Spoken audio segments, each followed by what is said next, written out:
عبد الوارث نے بیان کیا، ان سے ایوب نے، ان سے حمید بن ہلال نے، اور ان سے انس بن مالک رضی اللہ عنہ نے کہ نبی کریم صلی اللہ علیہ وسلم نے فرمایا کہ زید رضی اللہ عنہ نے جھنڈا سنبھالا لیکن وہ شہید ہو گئے، پھر جعفر رضی اللہ عنہ نے سنبھالا اور وہ بھی شہید ہو گئے، پھر عبداللہ بن رواحہ رضی اللہ عنہ نے سنبھالا اور وہ بھی شہید ہو گئے۔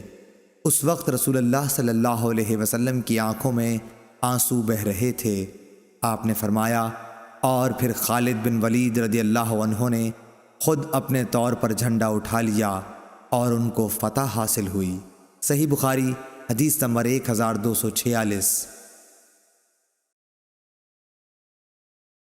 ابو معاویہ نے خبر دی، انہیں ابو اسحاق شیبانی نے، انہیں شعبی نے، ان سے ابن عباس رضی اللہ عنہ نے فرمایا کہ ایک شخص کی وفات ہو گئی، رسول اللہ صلی اللہ علیہ وسلم اس کی عیادت کو جایا کرتے تھے، کیونکہ ان کا انتقال رات میں ہوا تھا، اس لیے رات ہی میں لوگوں نے انہیں دفن کر دیا، اور جب صبح ہوئی تو آن حضور صلی اللہ علیہ وسلم کو خبر دی۔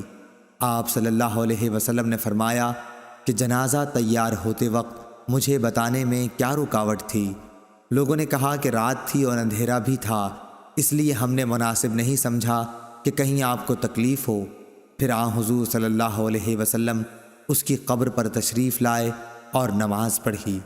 صحیح بخاری حدیث نمبر 1247۔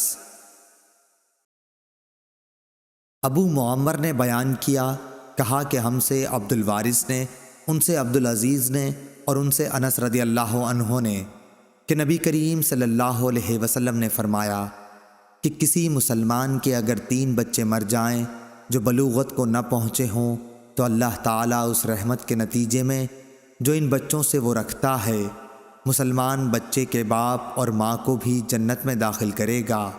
صحیح بخاری حدیث نمبر 1248۔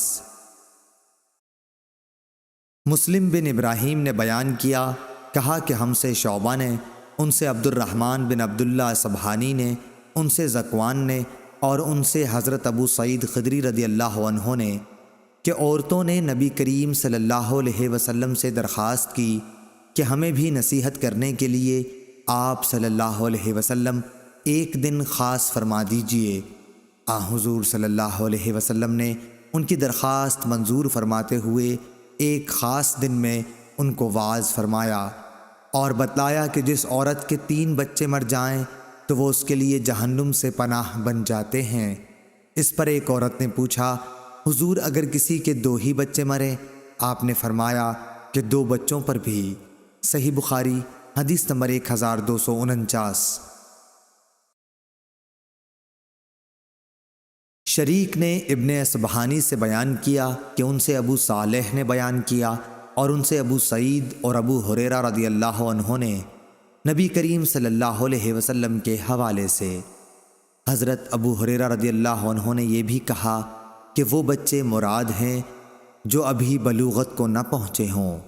صحیح بخاری حدیث نمبر 1250۔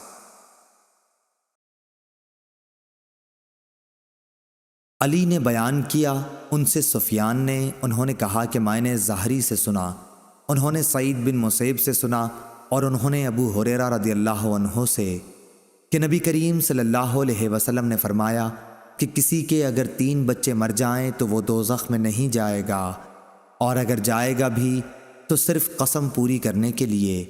ابو عبداللہ امام بخاری رحمہ اللہ فرماتے ہیں، قرآن کی آیت یہ ہے، تم میں سے ہر ایک کو دوزخ کے اوپر سے گزرنا ہوگا۔ صحیح بخاری حدیث نمبر 1251۔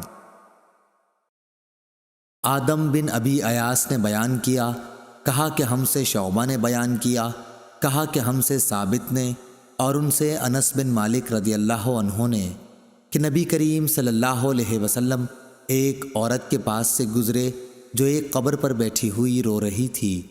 آپ صلی اللہ علیہ وسلم نے اس سے فرمایا کہ خدا سے ڈر اور صبر کر۔ صحیح بخاری حدیث نمبر 1252۔ امام مالک نے بیان کیا، ان سے ایوب سختیانی نے اور ان سے محمد بن سیرین نے، ان سے ام عطیہ انصاریہ رضی اللہ عنہا نے بیان کیا کہ جب رسول اللہ صلی اللہ علیہ وسلم کی بیٹی زینب یا ام کلثوم رضی اللہ عنہا کی وفات ہوئی، آپ وہاں تشریف لائے اور فرمایا کہ 3 یا 5 مرتبہ غسل دے دو، اور اگر مناسب سمجھو تو اس سے بھی زیادہ دے سکتی ہو۔ غسل کے پانی میں بیری کے پتے ملا لو اور آخر میں کافور، یا یہ کہا کہ کچھ کافور کا استعمال کر لینا، اور غسل سے فارغ ہونے پر مجھے خبر دے دینا۔ چنانچہ ہم نے جب غسل دے لیا تو آپ صلی اللہ علیہ وسلم کو خبر دے دی۔ آپ صلی اللہ علیہ وسلم نے ہمیں اپنا ازار دیا اور فرمایا کہ اس سے ان کی قمیض بنا دو۔ آپ کی مراد اپنے ازار سے تھی۔ صحیح بخاری حدیث نمبر 1253۔